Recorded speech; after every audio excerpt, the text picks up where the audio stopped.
we're gonna get a bunch of comments. It's like, the way you wired it, bro, that truck's gonna burn down in a week.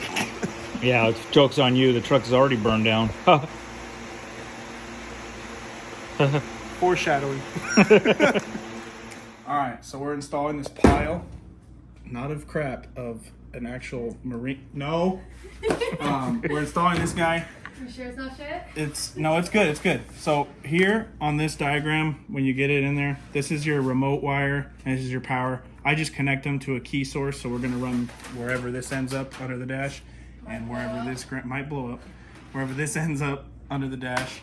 Obviously, that's ground. Yeah, we pre-wired these. If we'll show you on this. This is actually, there's a, what is that, kick panel, and I put this, tap these wires, so we have instant plug-in, so he can just unplug and plug in while he fits up and does his interior.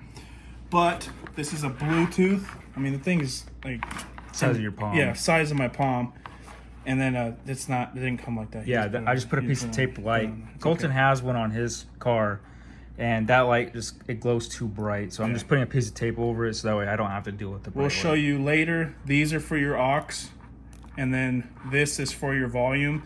I usually just turn it all the way up and then unplug it. But the only problem I'm having, I doubt it is, it might just be, me thinking otherwise. I think it might have turned itself down. But as we go and show you the install, we'll give you a review on this guy. But this one's bigger than mine, so I'm hoping that it ends up being pretty sick. And it's black. It's way better than my white one when you look under the dash and it's super visible. You can, sure. Yeah. So we installed the kick panels. We had to trim them up and get them installed. This is on my 55.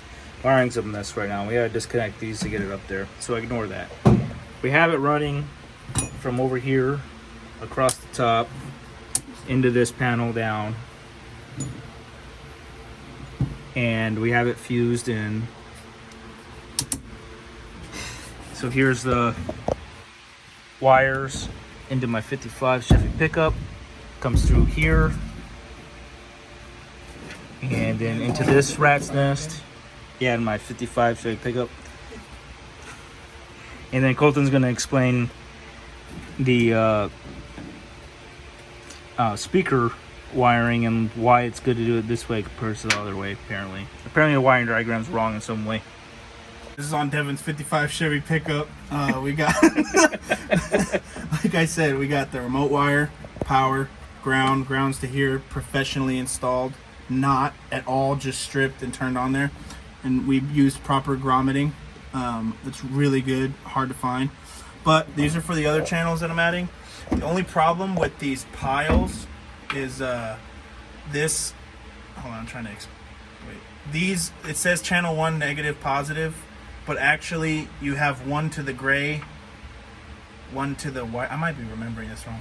Either way, the diagram has two of them backwards. We had to do, I didn't want to, but we had to do speaker wire so we could run from that side over there. We have to finish tucking it. Runs up over in here, down in here. You have your power wire, this driver side speaker wire, passenger side speaker wire.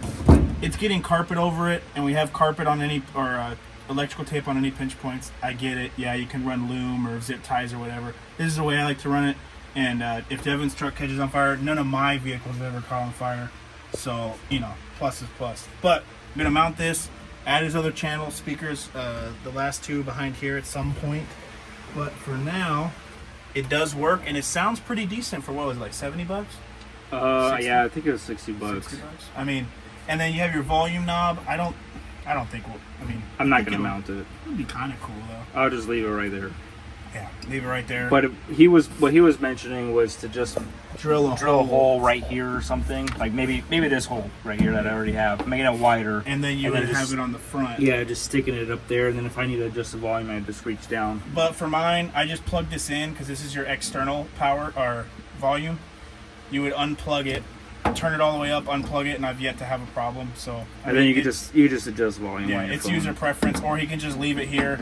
Freaking tape it. Actually, it might make like knocking noise when you're driving. It might drive you nuts. Either way, that's it so far. We'll finish it up and we'll do another video later on how it sounds and kind of give an honest review of it. But I think it's killer for the price and the fact that it's completely hidden out of way and it's Bluetooth is the biggest thing for me because I I never thought I'd get there, but I don't really use any aux anymore because it's harder and harder to find one.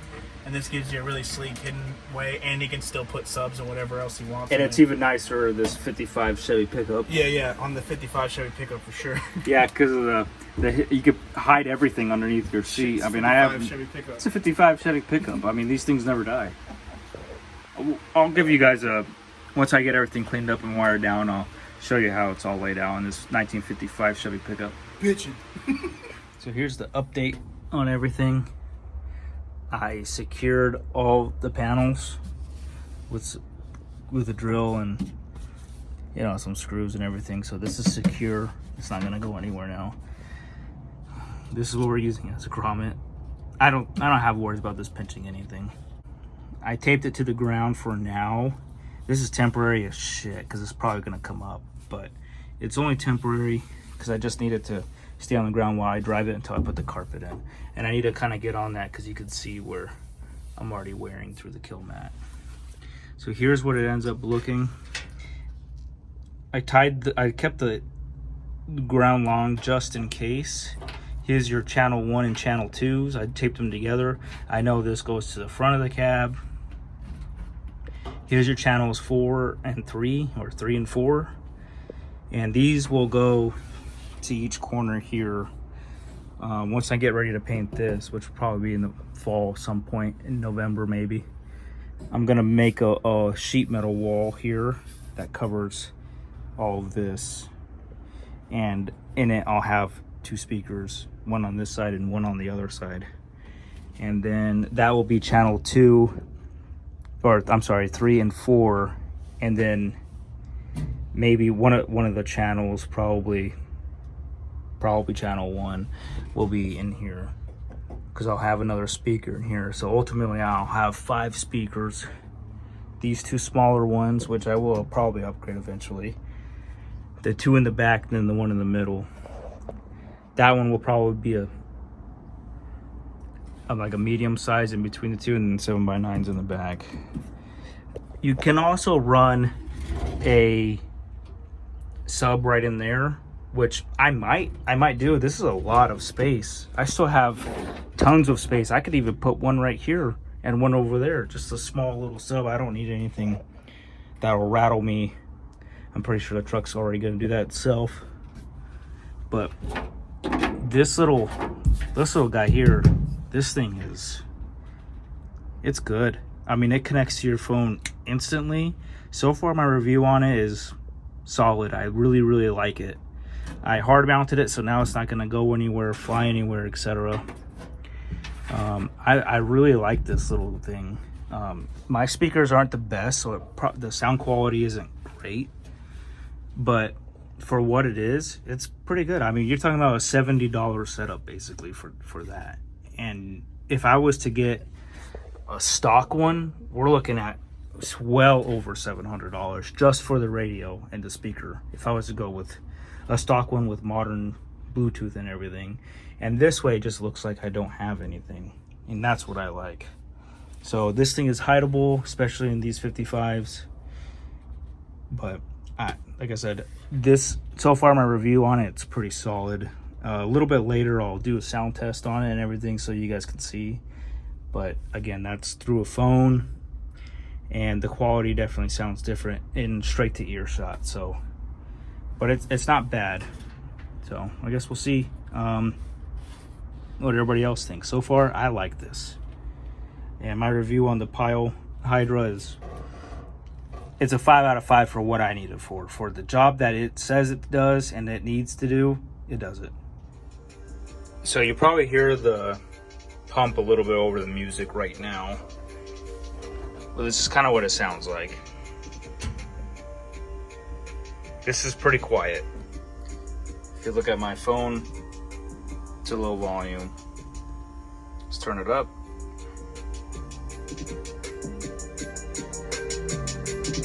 I can't hear the pump anymore, if you can even hear me.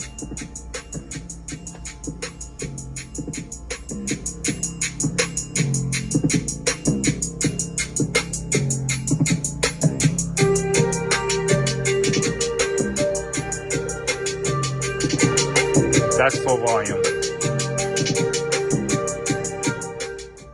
So it gets loud. I was testing it while I was driving, and I can still hear it even over open headers. Well, not open headers, but straight piped and everything. So the sound system is a pretty quality thing, I would say. The only thing that I would say is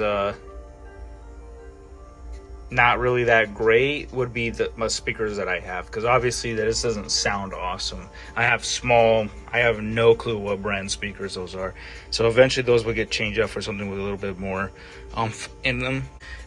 I'll get a speaker back here, and then like I said, the two in the back, we'll have those too.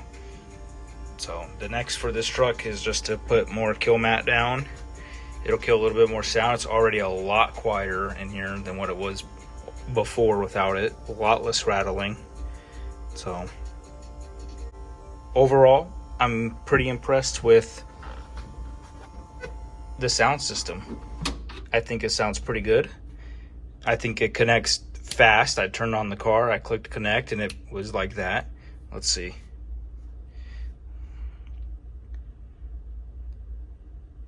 So here it is, 55 Chevy. Let me turn on the truck.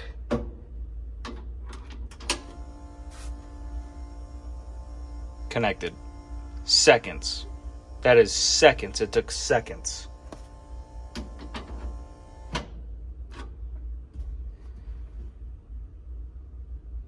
Oh, wow. It took longer to turn off or disconnect, let's say, than it did for it to connect. I like this.